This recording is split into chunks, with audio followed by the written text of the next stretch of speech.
വെള്ളാപ്പള്ളി നടേശന്റെ മകൻ BDJS നേതാവ് തുഷാർ വെള്ളാപ്പള്ളിയെ സംസ്ഥാന ആഭ്യന്തരമന്ത്രി രമേശ് ചെന്നിത്തല സന്ദർശിച്ചിരുന്നു.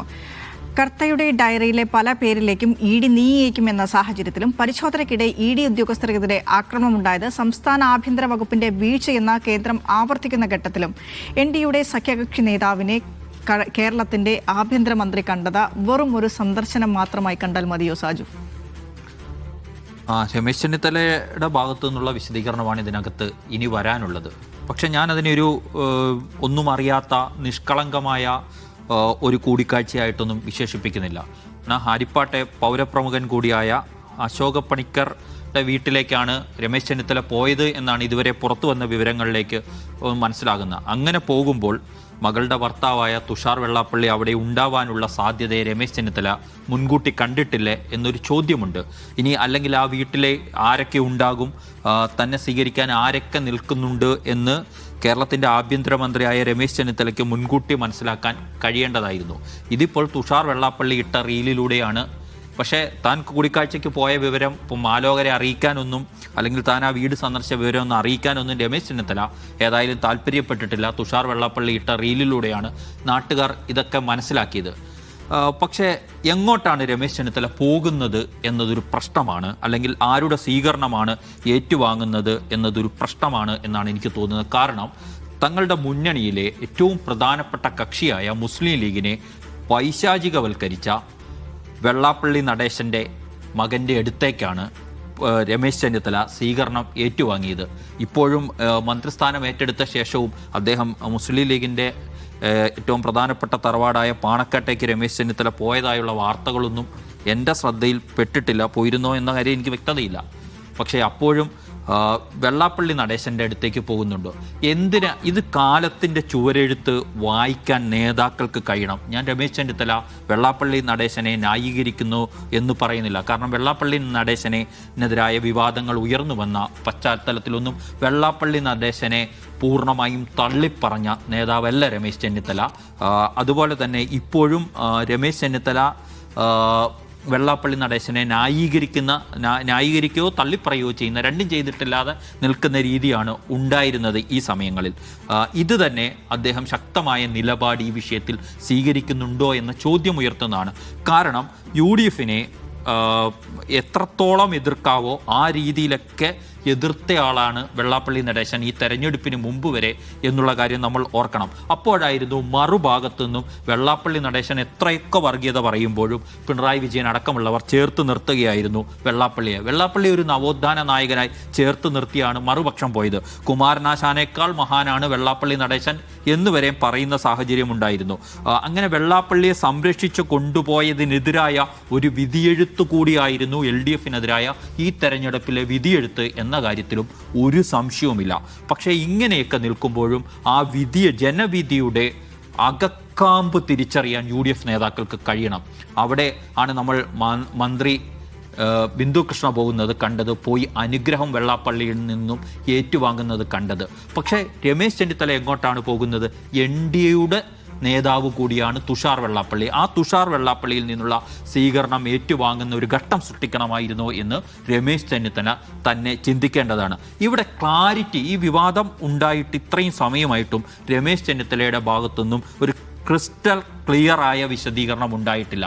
അദ്ദേഹത്തിൻ്റെ അനുയായികളോ UDFന് വേണ്ടി സോഷ്യൽ മീഡിയയിൽ പടവെട്ടുന്നവരോ ഒക്കെ നടത്തുന്ന ചില വിശദീകരണങ്ങൾ മാത്രമാണ് നമ്മൾ കേൾക്കുന്നത്. താൻ അവിടെ തുഷാർ വെള്ളാപ്പള്ളി ഉള്ള കാര്യം അറിയാതെ പോയതാണ്, താൻ തൻ്റെ മണ്ഡലത്തിലെ ഒരു പൗരപ്രമുഖൻ സ്വകാര്യ ചടങ്ങിന് ക്ഷണിച്ചു, അതിലേക്ക് പോയതാണ് എന്ന വിശദീകരണം പച്ചയായി രമേശ് ചെന്നിത്തല ഇതുവരെയും പറഞ്ഞിട്ടുണ്ടോ? ഇല്ല.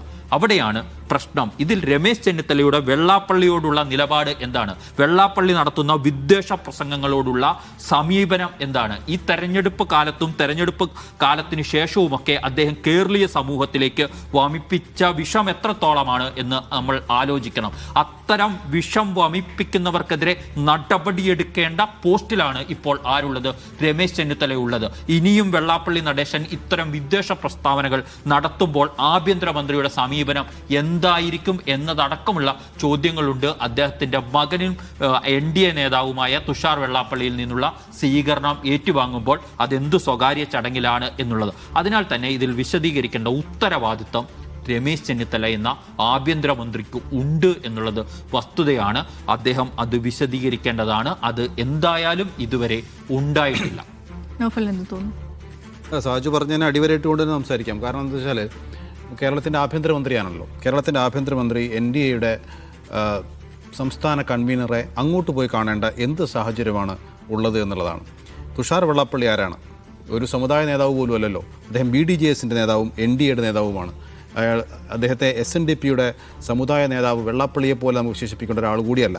അങ്ങനെയുള്ള ഒരാളെ എന്തിനാണ് ആഭ്യന്തരമന്ത്രി നേരിട്ട് പോയി കാണുന്നത് എന്നുള്ളതാണ്. നമുക്കറിയാം, നേരത്തെ സാജ് സൂചിപ്പിച്ച ആരുടെ വീടാണെന്ന് പറഞ്ഞു?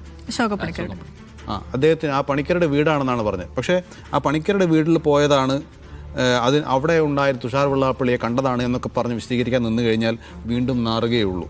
കാരണം എന്താ വെച്ചാൽ തുഷാർ വെള്ളാപ്പള്ളി അവിടെ ഉണ്ട് എന്നുള്ള കാര്യം രമേശ് ചെന്നിത്തല അറിയാതിരിക്കില്ലല്ലോ. കേരളത്തിൻ്റെ ആഭ്യന്തരമന്ത്രിയാണല്ലോ. അയാളൊരു വീട്ടിൽ പോകുമ്പോൾ അവിടെ ആരൊക്കെ ഉണ്ട്, ആരൊക്കെ സ്വീകരിക്കാനുണ്ട് എന്നൊക്കെ അറിയാത്തൊരു ഇൻ്റലിജൻസ് സംവിധാനമൊന്നുമല്ലല്ലോ കേരളത്തിനുള്ളത്. അതുകൊണ്ട് തുഷാർ വെള്ളാപ്പള്ളി അവിടെ ഉണ്ട് എന്നും അദ്ദേഹത്തിൻ്റെ കയ്യിലൊരു ബൊക്കയുണ്ട് എന്നും അദ്ദേഹത്തിൻ്റെ കയ്യിലൊരു പൊന്നാടയുണ്ട് എന്നും അദ്ദേഹത്തെ സ്വീകരിക്കുമെന്നും കെട്ടിപ്പിടിക്കുമെന്നും സൗഹൃദ സംഭാഷണം നടത്തുമെന്നൊക്കെ അറിഞ്ഞിട്ട് തന്നെയാണ് രമേശ് ചെന്നിത്തല അവിടെ പോയത്.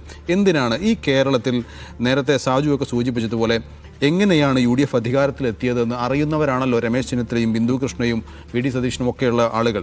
അവർക്ക് എങ്ങനെയാണ് കേരളത്തിൽ വിദ്വേഷം പ്രചരിപ്പിച്ച ഈ സംഘത്തിനെതിരെ ജനങ്ങൾ വോട്ട് ചെയ്ത് വിജയിച്ച ഈ മന്ത്രിമാർക്ക് എങ്ങനെയാണ് ഇവരെ വീണ്ടും ചെന്ന് കണ്ട് താണുവണങ്ങാനും കുമ്പിട്ട് പൊന്നാട സ്വീകരിക്കാനും കഴിയുന്നത് എന്നുള്ളതാണ് ചോദ്യം. അത് ഒരിക്കലും കേരള സമൂഹം അംഗീകരിക്കില്ല എന്നുള്ളതാണ്. ഇവർക്ക് സമുദായ നേതാക്കൾ പോട്ടെ, ഞാൻ വീണ്ടും പറയുന്നു, ഇദ്ദേഹം ഒരു രാഷ്ട്രീയ നേതാവാണ്. എതിർപ്പാളയത്തിൽ നിൽക്കുന്ന ഒരു രാഷ്ട്രീയ നേതാവിനെ 2ാം നമ്പർ കാറ് ആ വീട്ടിലേക്ക് കയറ്റി അവിടെ കൊണ്ടുപോയി അദ്ദേഹത്തിനോട് ആശംസ. ഇപ്പം തുഷാർ വെള്ളാപ്പള്ളിയുടെ പോസ്റ്റിൽ തന്നെ അദ്ദേഹം പറയുന്നത് ആത്മസഹോദരൻ രമേശ് ചെന്നിത്തലയെ സ്നേഹപൂർവ്വം കാർത്തികപ്പള്ളി കുന്നത്തുകാട്ടിൽ വസതിയിലേക്ക് സ്വീകരിച്ചു എന്നാണ് തുഷാർ വെള്ളാപ്പള്ളി പറയുക. അതിൻ്റെ തമാശ എന്താ വെച്ചാൽ ഫേസ്ബുക്ക് പോസ്റ്റിൽ കമൻറ്റ് ബോക്സ് കാണാനില്ല. കമൻറ്റ് ബോക്സ് നിറയെ ഇതിനെതിരെയുള്ള ഒരു കമൻറ്റ് പോലും ഇതിന് അനുകൂലമായി അത് കണ്ടില്ല. അതേ തുടർന്ന് കമൻറ്റ് ബോക്സ് പൂട്ടി വെച്ചിരിക്കുകയാണ്. അത്രത്തോളം അന്ന് ഈ തെരഞ്ഞെടുപ്പ് വേളയിൽ എത്രത്തോളം വിദ്വേഷ പ്രചാരണത്തിനെതിരെ കേരളം ഉണർന്ന് പ്രവർത്തിച്ചു, അതുപോലെ തന്നെ ഇപ്പോഴും ആ ഒരു ഉണർവ് കേരളത്തിനുണ്ട്. ഈ വിദ്വേഷത്തിനെതിരെ സംസാരിക്കാനും അതിനെതിരെ മനസ്സർപ്പിക്കാനുമുള്ള ഒരു കെൽപ്പ് നമ്മുടെ സംസ്ഥാനത്തിനുണ്ട്. അതുണ്ടായിരിക്കുകയാണ് ഇത്തരത്തിലുള്ള ഈ സന്ദർശനങ്ങളൊക്കെ നടത്തുന്നത്. നേരത്തെ ബിന്ദു കൃഷ്ണ വെള്ളാപ്പള്ളി നടേശനെ വീട്ടിൽ പോയി. ഇതുവരെ അവർക്ക് അതേക്കുറിച്ച് ഒരു വാക്ക് പറയാൻ പറ്റും. എന്തുകൊണ്ട് ഞാൻ വെള്ളാപ്പള്ളി നടേശനെ കാണാൻ പോയി? അവർക്ക് അത് നാണക്കേടാണെങ്കിൽ എന്തിനാണ് അവർ കാണാൻ പോയത്? അവരുടെ ഫേസ്ബുക്ക് പോസ്റ്റിൽ അവർ ഓരോ ദിവസവും പോകുന്ന സ്ഥലത്തുള്ള റീലുകൾ ഇടുന്നത് നമ്മൾ അവരുടെ ഫേസ്ബുക്ക് പോസ്റ്റ് സന്ദർശിച്ചാൽ കാണാൻ പറ്റും. ഈ വെള്ളാപ്പള്ളി നടേശനെ കാണാൻ പോയത് അവർ ഇതുവരെ ഫേസ്ബുക്കിൽ എവിടെയും പോസ്റ്റ് ചെയ്തിട്ടില്ല. തൊട്ടടുത്ത ദിവസം അവർ ഞായറാഴ്ചയായിരുന്നു, അന്ന് വിവിധ ക്രിസ്ത്യൻ പള്ളികളിൽ പോയി പ്രാർത്ഥിച്ചതിൻ്റെ വലിയ റീല്, മിനിറ്റുകൾ നീളുന്ന റീല് അവരുടെ ഫേസ്ബുക്ക് പോസ്റ്റിൽ ഉണ്ട്. പക്ഷേ വെള്ളാപ്പള്ളിയെ കാണാൻ പോയത് അവിടെ കാണാം. അപ്പോൾ എന്തുകൊണ്ട് ഒളിച്ചാണോ അവർ വെള്ളാപ്പള്ളിയെ കാണാൻ പോയിട്ടുള്ളത്? അങ്ങനെ നാണക്കേടാണോ അവർക്ക് വെള്ളാപ്പള്ളിയെ കണ്ടതിൽ? എന്നിട്ട് മാധ്യമങ്ങൾ ചോദിക്കുമ്പോൾ ക്ഷീരദിനാശംസകൾ എന്ന് പറഞ്ഞ് ഓടിപ്പോകുന്ന മന്ത്രിയെയാണോ നമുക്ക് വേണ്ടത്? ഒരു കാര്യം ചെയ്യുമ്പോൾ, ഒരു മന്ത്രിയാകുമ്പോൾ അവരൊരു കാര്യം ചെയ്യുമ്പോൾ അതിനൊരു ക്ലാരിറ്റി വേണം. ആ ക്ലാരിറ്റി ജനങ്ങൾക്ക് കിട്ടേണ്ടതുണ്ട്. അത് ചോദിക്കുന്ന മാധ്യമങ്ങളോട് പരിഹസിച്ചുകൊണ്ട് ക്ഷീരദിനാശംസകൾ എന്ന് പറഞ്ഞ് പോകുന്ന രീതി അതൊരു മന്ത്രിക്ക് ചേർന്നതേയല്ല. ഇനി രമേശ് ചെന്നിത്തലയെ മുന്നിൽ, മാധ്യമങ്ങൾക്ക് മുന്നിൽ രമേശ് ചെന്നിത്തല നാളെയോ മറ്റന്നാളോ എത്തും. അപ്പോൾ അദ്ദേഹം പറയാനുള്ള ആശംസകൾ ഒരു പക്ഷേ കണ്ടുപിടിച്ചിട്ടുണ്ടാകും. അല്ലാതെ അദ്ദേഹത്തിന് പറയാവുന്ന ആകെ ഒരു കാരണം ആ പണിക്കരുടെ വീട്ടിൽ പോയതാണ്, അവിടെ തുഷാർ വെള്ളാപ്പള്ളി ഉള്ളത് ഞാൻ അറിഞ്ഞില്ല എന്നായിരിക്കും ഒരു പക്ഷേ പറയുന്നത്. എന്തു തന്നെയായാലും ഇവിടെ കേരളത്തിൽ അല്ലെങ്കിൽ രാജ്യത്ത്, ലോകത്ത് ഒരാളെ കാണുന്നതിൽ ഒന്നും തെറ്റല്ല. അത് ശത്രുവായാലും മിത്രമായാലും തെറ്റല്ല. പക്ഷേ അത് നൽകുന്ന ഒരു മെസ്സേജ് എന്താണ് എന്നുള്ളത് അവർ മനസ്സിലാക്കേണ്ടതുണ്ട്. അത് ആ ഒരു രാഷ്ട്രീയ ബോധം ഇവർക്കൊക്കെ ഉണ്ടാകേണ്ടതുണ്ട്. അത് ഉണ്ടാകാത്തിടത്തോളം കാലം ഇവരെ ജനങ്ങൾ വീണ്ടും പറഞ്ഞയക്കുമെന്നുള്ള കാര്യം സംശയമില്ല. ചെന്നിത്തല കണ്ടതിൽ എനിക്ക് അത്ഭുതം തോന്നുന്നില്ല. അത് ഞാൻ നേരത്തെ പ്രഡിക്റ്റ് ചെയ്തൊരു കാര്യമാണ്. ഞാൻ മുമ്പും പറഞ്ഞിട്ടുണ്ട്, ഇവർക്കൊന്നും, അതായത് ഈ കോൺഗ്രസിലെ എല്ലാ നേതാക്കൾക്കും ഈ പറയുന്ന വിദ്വേഷ രാഷ്ട്രീയത്തോടോ, വെറുപ്പും വിദ്വേഷവും വമിപ്പിക്കുന്ന രാഷ്ട്രീയത്തോടോ, പോളറൈസേഷൻ ഉണ്ടാകുന്ന രാഷ്ട്രീയത്തോടോ എതിർപ്പുള്ള ആളുകളല്ല. അതല്ല എന്നുള്ളത് കഴിഞ്ഞ സർക്കാരിൻ്റെ കാലത്ത് തന്നെ ഈ പ്രതിപക്ഷത്തിരിക്കുമ്പോൾ തന്നെ കോൺഗ്രസ് നേതാക്കൾ തെളിയിച്ചിട്ടുണ്ട്. ഒരു ഉദാഹരണം, വെള്ളാപ്പള്ളി നടേശനെ കാറിൽ കയറ്റി അയ്യപ്പസംഘം വന്നിട്ട് പിണറായി വിജയൻ കൊണ്ടുപോയത് വലിയ വിവാദമായ സമയത്ത് ഞാനാണെങ്കിൽ കൊണ്ടുപോകും എന്ന് പരസ്യമായി പറഞ്ഞ ആളാണ് രമേശ് ചെന്നിത്തല. അതായത് കാറിൽ കയറ്റുക എന്ന പ്രവൃത്തി അത് നൽകുന്ന സന്ദേശം, മുഖ്യമന്ത്രി കാറിൽ കയറ്റുക എന്ന പ്രവൃത്തി നൽകുന്ന സന്ദേശം എന്താണെന്ന് പോലും അദ്ദേഹത്തിന് മനസ്സിലായിട്ടില്ല. അങ്ങനെ മനസ്സിലാവാത്ത ഒരാൾ അതിൽ തെറ്റുന്നത് കരുതുന്നില്ല. മനസ്സിലാവുണ്ടോ? അതിലെ പ്രശ്നം എന്താണെന്ന് അദ്ദേഹത്തിന് അറിയില്ല. അപ്പോൾ രമേശ് ചെന്നിത്തലയെ പോലെ ചിന്തിക്കുന്ന ധാരാളം ആളുകളുള്ള ഒരു പാർട്ടിയാണ് കോൺഗ്രസ്. ഇപ്പോൾ ഒരു ഉദാഹരണം പറഞ്ഞു കഴിഞ്ഞാൽ മലപ്പുറം ജില്ലയെക്കുറിച്ച് വിദ്വേഷ പരാമർശം നടത്തിയ വെള്ളാപ്പള്ളി നടേശന് അദ്ദേഹത്തിൻ്റെ എന്തോ ശതാബ്ദി ഇതിന് സ്വീകരണം കൊടുത്തിരുന്നു. ആ സ്വീകരണം കൊടുത്ത ചടങ്ങ് മന്ത്രിമാർ പങ്കെടുത്തു. മുഖ്യമന്ത്രി അദ്ദേഹത്തെ വാനോളം പുകഴ്ത്തി. ആ ചടങ്ങിൽ അന്നത്തെ MLA ആയിരുന്ന കെ ബാബു, അന്നത്തെ MP ആയ ഹൈബി ഈഡൻ ഇവരൊക്കെ പങ്കെടുത്തിട്ടുണ്ട്. അന്ന് അവരെ രണ്ടുപേരും ആരും ഓഡിറ്റ് ചെയ്തിട്ടില്ല. കാരണം അത് ഓഡിറ്റ് ചെയ്യപ്പെടാതിരിക്കാനാണ് അവർ പ്രതിപക്ഷത്താണ്. ഭരണപക്ഷം കൊടുക്കുന്ന പിന്തുണയും എൻഡോഴ്സ്മെൻറ്റുമാണ് എപ്പോഴും ചോദ്യം ചെയ്യപ്പെടുക എന്നുള്ളതാണ്. ഇപ്പോൾ UDF ഭരണപക്ഷത്താണ്. ഇന്ന് അവർ ചെയ്യുന്ന എല്ലാ കാര്യങ്ങളും ഓഡിറ്റ് ചെയ്യപ്പെടും. ഇപ്പോൾ ഇന്നിപ്പോൾ വെള്ളാപ്പള്ളി നടേശൻ കഴിഞ്ഞ 1-2 ആഴ്ചയായിട്ട് വിദ്വേഷമൊന്നും പറഞ്ഞിട്ടില്ല എന്നുള്ളത് ശരിയാണ്. പക്ഷെ അദ്ദേഹം ഇനി പറയാതിരിക്കുമോ എന്ന് നമുക്കറിയില്ല. പക്ഷെ പറഞ്ഞ വിദ്വേഷങ്ങളൊന്നും ഇതുവരെ അദ്ദേഹം തിരുത്തി പറഞ്ഞിട്ടില്ല. അപ്പോൾ തിരുത്താത്തോടത്തോളം കാലം എന്ത് ചെയ്യുന്നു? അദ്ദേഹത്തിന് കൊടുക്കുന്ന പിന്തുണ എൻഡോഴ്സ്മെന്റ് ആയിട്ട് കാണേണ്ടി വരും ഈ വിദ്വേഷ പരാമർശത്തിനുള്ള. അപ്പോൾ ഇതിലിപ്പോൾ നടന്ന 3 സംഭവങ്ങൾ നമുക്ക് എടുക്കാം. തുഷാർ വെള്ളാപ്പള്ളി മുഖ്യമന്ത്രി വീട്ടിൽ നിന്ന് കാണുന്നു. രമേശ് ചെന്നിത്തല ഒരു ബന്ധുവീട്ടിൽ വെച്ച് തുഷാർ വെള്ളാപ്പള്ളിയെ കാണുന്നു. മുഖ്യമന്ത്രിയെ കണ്ടത് തുഷാർ വെള്ളാപ്പള്ളിയാണ്. വെള്ളാപ്പള്ളി നടേശനെ ബിന്ദു കൃഷ്ണ നേരിട്ട് കാണുന്നു. ഇത് മൂന്ന് വിഷയങ്ങളാണ്. ഇപ്പോൾ തുഷാർ വെള്ളാപ്പള്ളി എന്തുകൊണ്ടാകും ഈ UDF നേതാക്കളെ പോയി കാണുന്നത്? അതിനൊറ്റ ഉത്തരവേ ഉള്ളൂ. തുഷാർ വെള്ളാപ്പള്ളിക്ക് എതിരെ ദുബായിലൊരു കേസുണ്ട്. വെള്ളാപ്പള്ളി നടേശനെതിരെ മൈക്രോ ഫിനാൻസ് കേസും ഓൺഗോയിങ് ആണ്. മൈക്രോ ഫിനാൻസ് കേസിൽ പ്രതിയാണ് വെള്ളാപ്പള്ളി നടേശൻ. അതിന് മാത്രമല്ല, ഒരു യൂണിയൻ ഭാരവാഹിയായിരുന്ന ഒരാളുടെ ആത്മഹത്യയുമായി ബന്ധപ്പെട്ട് ആത്മഹത്യാ പ്രേരണ കുറ്റവും വെള്ളാപ്പള്ളി നടേശനെതിരെയുണ്ട് ഈ മൈക്രോ ഫിനാൻസ് കേസുമായി ബന്ധപ്പെട്ട്. അപ്പോൾ UDF സർക്കാർ ഈ കേസുകൾ എങ്ങനെ കൈകാര്യം ചെയ്യുന്നു എന്നുള്ളത് SNDP യോഗത്തെ സംബന്ധിച്ച് വലിയ പ്രാധാന്യമുള്ള കേസാണ്. SNDP യോഗവും തുഷാർ വെള്ളാപ്പള്ളിയും വെള്ളാപ്പള്ളി നടേശനും തുഷാർ വെള്ളാപ്പള്ളിയുടെ പാർട്ടിയും കഴിഞ്ഞ തെരഞ്ഞെടുപ്പ് കാലത്ത് UDF-നെതിരെ പ്രസംഗിച്ചതൊക്കെ എപ്പോഴും പബ്ലിക് ഡൊമൈനിലുണ്ട്. VD സതീശൻ വർഗീയവാദിയാണ് എന്ന് പ്രസംഗിച്ച ആളാണ് തുഷാർ വെള്ളാപ്പള്ളി. കഴിഞ്ഞ മാസം ഏതാനും ആഴ്ചകൾക്ക് മുമ്പ് ആ വർഗീയവാദിയായ സതീശനെയാണ് എന്ത് ചെയ്യുന്നത്? പോയി കണ്ട് അഭിനന്ദിക്കുന്നത്. അത് എന്തിനു വേണ്ടിയായിരിക്കും? അത് തികച്ചും വ്യക്തിപരമായ കാര്യങ്ങൾക്ക് വേണ്ടിയാണ്. അയാളുടെ കേസ് ഒഴിവാക്കി കിട്ടണം, അയാൾക്കെതിരെ ഭാവിയിൽ വരാനുള്ള കേസുകൾ ഒഴിവാക്കി കിട്ടണം, ഭരണകൂടത്തിൻ്റെ സംരക്ഷണം വേണം. വെള്ളാപ്പള്ളി നടേശന് ഇവരാരും കാണാൻ പോയിട്ടില്ല. വെള്ളാപ്പള്ളി നടേശന് വേണ്ടി തുഷാർ വെള്ളാപ്പള്ളിയാണ് കാണാൻ പോയിട്ടുള്ളത്. ഇനി ബിന്ദു കൃഷ്ണ വെള്ളാപ്പള്ളി നടേശനെ സന്ദർശിക്കുന്നത് എന്തിനു വേണ്ടിയായിരിക്കും? ഈ പറയുന്ന ലീഗിൽപ്പെട്ട കോൺഗ്രസ് നേതാവാണ് ബിന്ദു കൃഷ്ണയും. അതായത് ഒന്ന് ആലോചിച്ച് നോക്കുക, വെള്ളാപ്പള്ളി നടേശൻ വിദ്വേഷം പറയുന്നത് അഭിസംബോധന ചെയ്താണ്? അദ്ദേഹത്തിനൊരു കമ്മ്യൂണിറ്റി ഉണ്ട്, ഈഴവ കമ്മ്യൂണിറ്റി. ആ കമ്മ്യൂണിറ്റിയുടെ എന്താ പറയുന്നത്? UDF എന്ന സംവിധാനം ഒരു ന്യൂനപക്ഷ സംവിധാനമാണ്, ഭൂരിപക്ഷമായ നമ്മളെ അവഗണിക്കുകയാണ്.